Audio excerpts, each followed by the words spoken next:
김은혜 국회의원이 추가로 발표되는 부동산 대책에서 규제 지역을 늘리나요? 라고 물어봤어요. 그랬더니 뭐라고 했냐라고 하면은 이번 주에 놀라운 일이 벌어졌습니다. 그건 바로 화성시의 아파트 거래량인데요. 화성시 같은 경우에는 규제 전에 10월 1일부터 10월 15일까지 560건가량 됐는데요. 규제가 터진 다음에는 10월 16일부터 11월 초까지 890건 정도 해서 50% 이상 증가했습니다. 그뿐만 아니죠. 구리 같은 경우에는 규제 전에는 133건 정도 됐는데요. 규제 후에는 187건, 190건 가까이 된다고 합니다. 이것도 한 40%가량 늘어났거든요. 서울, 경기권 만 건의 거래가 있었다 하면은 지금 한 2,300~400건 밖에 안 돼요. 완전히 76%가 감소했다라는 거죠. 즉 그 말이 무슨 말이냐라고 하면은 규제가 터져 난 다음에 사람들이 막 뛰어가기 시작한 거죠. 어디로? 화성, 동탄, 구리 이쪽으로 막 뛰어가기 시작한 거예요. 거래가 많아진다라고 하면 어떻게 되는 거죠? 그쵸. 가격 상승이 있다라는 거죠. 한국부동산원 주간 아파트 기준으로 보면은 구리시에 있는 아파트 상승률이 0.5%가 됩니다. 이게 얼마나 큰 숫자냐라고 하면은 무려 279주 만에 상승이 됐어요. 서울 경기도권의 규제가 터지면서 풍선 효과 덕분에 몇 프로 올랐다? 주간 0.52% 올랐다. 그뿐만 아닙니다. 화성 같은 경우에는 0.26% 올랐는데요. 61주 만에 최대 상승폭이에요. 실제 거래 사례로 보면은 어떻게 됐냐라고 하면은 구리시 인창동의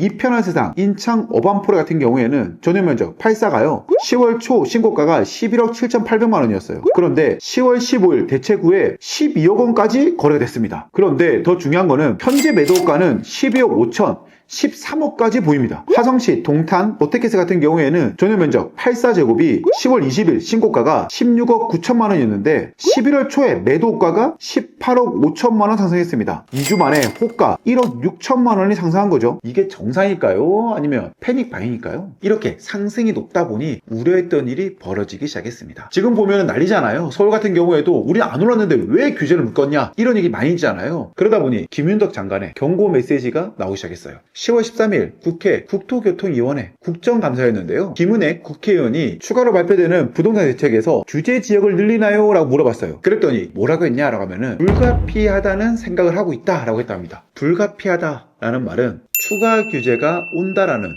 공식 발표와도 같다라는 게 제 생각입니다. 그리고 11월 11일 국회 국토위에서 김윤덕 장관은 이렇게 얘기했습니다. 현재 화성이나 구리 같은 경우에는 풍선 효과로 인해서 상승할 우려가 있는 지역이다 라고 딱 집어서 얘기했습니다. 2017년 6월 달에 강남 3구가 규제가 됐습니다. 강남 3구를 꾹 누르다 보니까 풍선 효과로 어떻게 됐죠? 그렇죠. 마포, 성동이 오르기 시작했습니다. 그러다 보니까 12월 달에 안 돼! 하고 규제를 추가로 묶었습니다. 시간이 지나도 잡히지 않는 거죠. 그러다 보니까 어떻게 됐냐라고 하면은 2020년도에 이거 안 되겠다 라고 해가지고 서울 전 구역을 규제를 했습니다. 여러분 2025년이 됐습니다. 어떻게 될까요? 제 생각에는 1개월에서 3개월이에요. 내년에 표심도 있고 보면은 지금 막아야 될 거 빨리 막아야 되거든요. 이러다 보면은 내년 지방선거 때 아무것도 못 건집니다. 지금 시간이 많지 않거든요. 사람들 인식 속에 빠르게 움직이는 모습 보여주든지 해야 될 것 같거든요. 그래서 이번 규제는 생각보다 빠를 수 있다. 어설프게 막아가지고 막 올라가고 그러면서 원성사고가 아니고 지금은 조금 더 빨리 움직일 확률이 높다라고 생각합니다. 추가적으로 규제가 나온다라는 것은 이미 막을 수 없습니다. 추가 규제가 들어온다라고 하면은 어떤 지역이냐라고 하면은 1순위는 구리, 2순위는 화성이 될 확률이 높습니다. 딴 거 아니죠. 거래량이 급등했습니다. 59%가 늘어났다고 하잖아요. 그렇다면 규제 내용은 뭘까라고 하면은 뭐 비슷하겠죠. 보면은 LTV 하향해서 70%가 40% 될 것 같고, 두 번째로는 뭐 토지거래 허가제 할 것 같고요. 세 번째로는 재산세 강화할 것 같고, 네 번째로는 전매 제한 강화 하지 않을까 싶습니다. 이 중에서 가장 타격은 LTV 40% 이거죠. 화성, 동탄 기준으로 보면은 신축이 18억 가량 해요. 현재 LTV 70% 기준이다 라고 하면은 대출 얼마 나오죠? 12억 6천만 원 나오죠. 그러면 나의 현금 얼마 있으면 된다? 5억 4천만 원 가량 있으면 됩니다. 그런데 규제가 딱 떨어졌어. 그러면 대출 금액이 7억대밖에 안 나와요. 그럼 내 현금 얼마 필요하죠? 10억 8천만 원 필요합니다.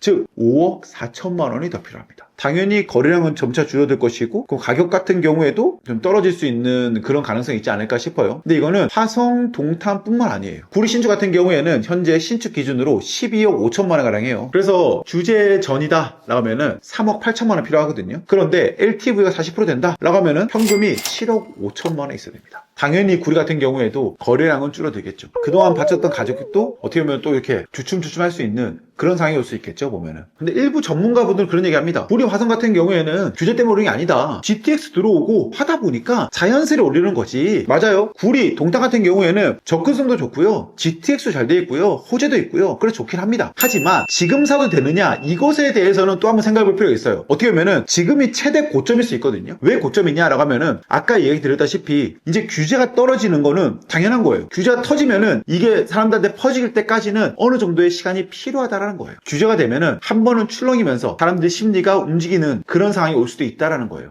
그래서 제 개인적인 생각으로는 지금 만약에 구리, 동탄 쪽에 집을 산다라고 하면은 2, 3개월 정도는 조금은 지켜봤으면 좋겠어요. 첫 번째로는 김윤도 장관이 불가피하다라고 했잖아요. 그 지역이 구리와 동탄이다라고 이야기를 했고요. 두 번째로는 동탄의 거래량 그리고 구리의 급등세 이게 있다 보니까 풍선 효과의 고점이 아닐까라고 생각하는 거예요. 세 번째로는 과거 사례를 보면은 일단은 규제가 딱 터진다 그러면 5에서 10%이 정도는 가격이 살짝 빠질 때가 있습니다. 제 이야기가 틀릴 수는 있습니다. 하지만 한 가지 확실한 거는 풍선 효과는 언제나 있었습니다. 그리고 지금 이 시기도 똑같이 겪고 있죠. 풍선은 언젠가는 터집니다. 이게 터질 때 내가 그 안에 들어가 있느냐 안 들어가 있느냐 이게 가장 큰 이슈긴 하거든요. 아무리 좋은 부동산을 하더라도 고점에 매입한다라고 하면은 나중 되면 정말 제 발목을 잡는 일이 많이 생기더라고요. 여러분들도 이런 부분에 대해서는 신중하게 생각해 보시면 좋겠습니다. 조금 더 꼼꼼하게 현명하게 움직일 수 있는 그런 투자자 되시기를 진심으로 응원하도록 하겠습니다. 감사합니다.